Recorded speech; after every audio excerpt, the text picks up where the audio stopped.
A igreja predominantemente judaica na Palestina, junto com a maioria das igrejas da Ásia Menor, celebrava a Páscoa no 14º dia de Nisan conforme Levítico 23 verso 5, portanto, eram chamados de quartodecimanos. Embora celebrassem a Páscoa cristã no mesmo dia em que os judeus celebravam Pêssar, que é a versão original da Páscoa, eles não a celebravam exatamente da mesma maneira. Eles liam as histórias bíblicas da libertação do povo de Israel do Egito, mas as interpretavam sob a luz dos ensinamentos de Jesus de Nazaré. Enquanto os judeus aguardavam a chegada do Messias, os judeus crentes aguardavam seu retorno. No lugar da refeição tradicional da Páscoa, eles jejuavam até o início da manhã, quando quebravam o jejum com a Santa Ceia, onde o pão representava o corpo e o suco de uva o sangue de Jesus. O jejum era um ato de contrição. Alimpai-vos, pois, do fermento velho, para que sejais uma nova massa, assim como estáis sem fermento. Porque Cristo, nossa Páscoa, foi sacrificado por nós. Por isso façamos a festa, não com o fermento velho, nem com o fermento da maldade e da malícia, mas com os ázimos da sinceridade e da verdade. Primeira carta aos Coríntios 5 versos 7 e 8. O quartodecimanismo era baseado na Bíblia, que ordena celebrar a Páscoa no 14º dia do mês de Nisan.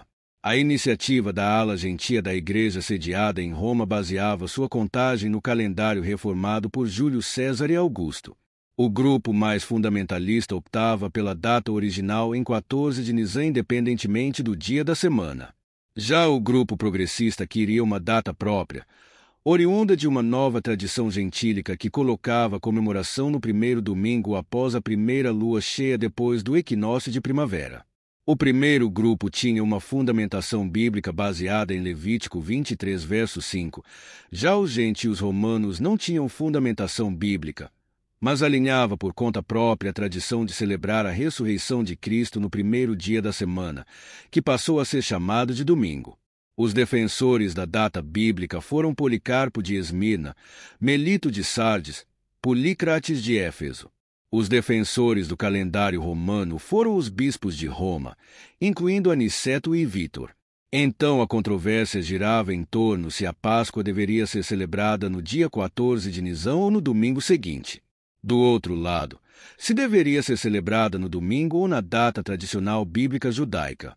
A decisão final foi que a comemoração quartodecimana, em 14 de Nisan, foi rejeitada pelos sínodos e pelo Concílio de Nicéia em 325 d.C.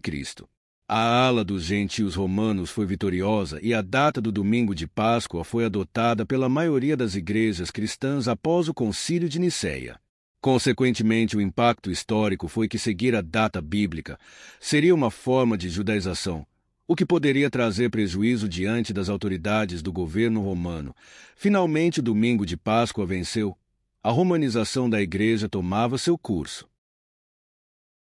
Quando retrocedemos no tempo até o bispo Sisto, encontramos o primeiro bispo gentil a não observar a Páscoa hebraica quartodecimana, e isso já a partir do ano 135 d.C. Essa atitude foi uma forma de diferenciação dos judeus, que estavam em desgraça a partir do imperador Adriano. O bispo Sisto administrou a igreja de Roma bem na época do imperador Adriano, por volta de 135 d.C. Por esta época, como já frisamos, o imperador adotou uma política de radical repressão aos ritos e costumes judaicos. Estas medidas repressivas encorajaram os crentes gentios a substituir por novos os costumes considerados judaicos. Em Jerusalém, os líderes crentes judeus em Jesus foram naquela época expulsos da cidade juntamente com os judeus, sendo substituídos por um novo grupo, agora gentil. Foi também naquele momento histórico que, segundo Epifânio, surgiu a controvérsia sobre a Páscoa. O bispo de Chipre escreve: a controvérsia surgiu após a época do êxodo dos bispos da circuncisão e continuou até nosso tempo. Se, como Epifânio deixa implícito, a controvérsia provocada pela introdução depois de 135 d.C. da nova celebração do domingo de Páscoa, despertou a oposição e rejeição de quem defendia a Páscoa quartodecimana, conforme Levítico 23 verso 5. Logicamente que se deve dar algum tempo para que um novo costume se torne suficientemente difundido para provocar uma controvérsia. Há um amplo consenso entre os estudiosos de que Roma é deveras o berço do domingo de Páscoa.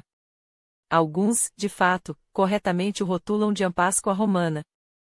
Isto é sugerido pelo papel da Igreja de Roma ao forçar o novo costume, e pelas observações de Irineu e também por fontes históricas posteriores.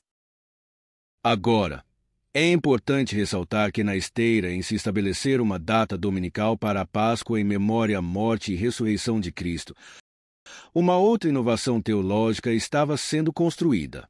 A mesma festividade passo a passo tornara-se também semanal, com o dia de domingo no lugar do sábado bíblico. Os mesmos fatores atuaram no mesmo lugar para ocasionar a origem contemporânea de ambos. Orígenes explicitamente une a comemoração semanal com a anual da ressurreição. Ele confessa: a ressurreição do Senhor é celebrada não somente uma vez por ano, mas constantemente, a cada 8 dias. No final do segundo século, há evidências de disputa aberta entre as autoridades da Igreja helenística em Jerusalém sob o bispo Narciso e seu sucessor, o bispo Alexandre, e os crentes judeus. As igrejas gentias e judaicas na Palestina continuaram a celebrar a Páscoa em 2 datas diferentes. As igrejas associadas a Roma o observavam em um domingo calculado independentemente do 14º dia de Nisan. As igrejas de crentes judeus, juntamente com a maioria das outras igrejas da Ásia Menor, que eram congregações de crentes gentios, ainda observavam no 14º dia de Nisan. A diversidade de datas para a celebração da Páscoa criou uma boa dose de confusão entre as igrejas. A confusão foi ainda mais pronunciada nessas áreas, como a Palestina, que ao mesmo tempo continha diferentes igrejas associadas a ambas as tradições. Em 196 d.C., o bispo Victor de Roma, percebendo tal desacordo público como indecoroso, moveu-se para impor uniformidade. Uma mudança em direção à uniformidade não era em si indesejável para as partes envolvidas. No entanto, a maneira como ele agiu para atingir esse objetivo sugere segundas intenções.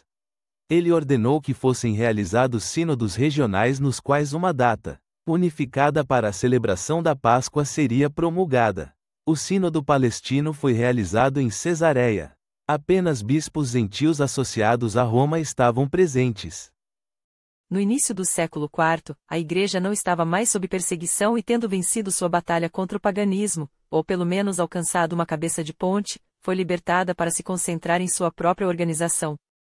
Havia um forte desejo de reorganizar a Igreja no interesse de promover a unidade visível. Os líderes da Igreja Maior, em geral, passaram a ver as práticas e tradições judaicas como uma das principais causas de divisão na Igreja. O Concílio de Nicéia, realizado em 325 d.C., é talvez mais conhecido por sua denúncia do arianismo. Menos conhecido, mas de importância fundamental para o destino do cristianismo judaico, são suas ações relativas à data da celebração da Páscoa. Não houve registro detalhado dos debates reais sobre esse assunto. No entanto, o decreto do concílio sobre o assunto, juntamente com a carta de acompanhamento do imperador Constantino, lançou alguma luz sobre as atitudes por trás da decisão. Quando surgiu a questão relativa ao festival sagrado da Páscoa, pensou-se universalmente que seria conveniente que todos o mantivessem em um dia, pois o que poderia ser mais belo e desejável do que ver este festival, através do qual recebemos a esperança da imortalidade, celebrado por todos em um acordo e da mesma maneira? Foi declarado particularmente indigno para este, o mais sagrado de todos os festivais, seguir o costume dos judeus, que sujaram suas mãos com os crimes mais terríveis e cujas mentes estavam cegas. Não devemos, portanto, ter nada em comum com os judeus. Desejamos, queridos irmãos, que nos separemos da detestável companhia dos judeus. A divina providência deseja que este costume seja retificado e regulado de forma uniforme. E todos, espero, concordarão com este ponto. Como, por um lado, é nosso dever não ter nada em comum com os assassinos de nosso Senhor, e como por outro lado, o costume agora seguido pelas igrejas do Ocidente, do Sul e do Norte e por alguns do Oriente, é o mais aceitável. Dos 318 representantes presentes no Concílio de Nicéia, apenas 18 eram da Palestina e eram bispos gentios. Nenhum crente judeu estava presente, embora os bispos cristãos judeus ainda existissem no Oriente. Tomados em conjunto, o decreto e a carta que o acompanham ilustram os motivos complexos por trás da decisão, de considerações teológicas e pastorais bem intencionadas a considerações políticas, e fortes atitudes antijudaicas. Os crentes judeus teriam resistido veementemente a essa decisão, não apenas pela maneira como foi realizada, mas porque acreditavam que a data do 14º dia de Nisan foi fixada pelo Senhor.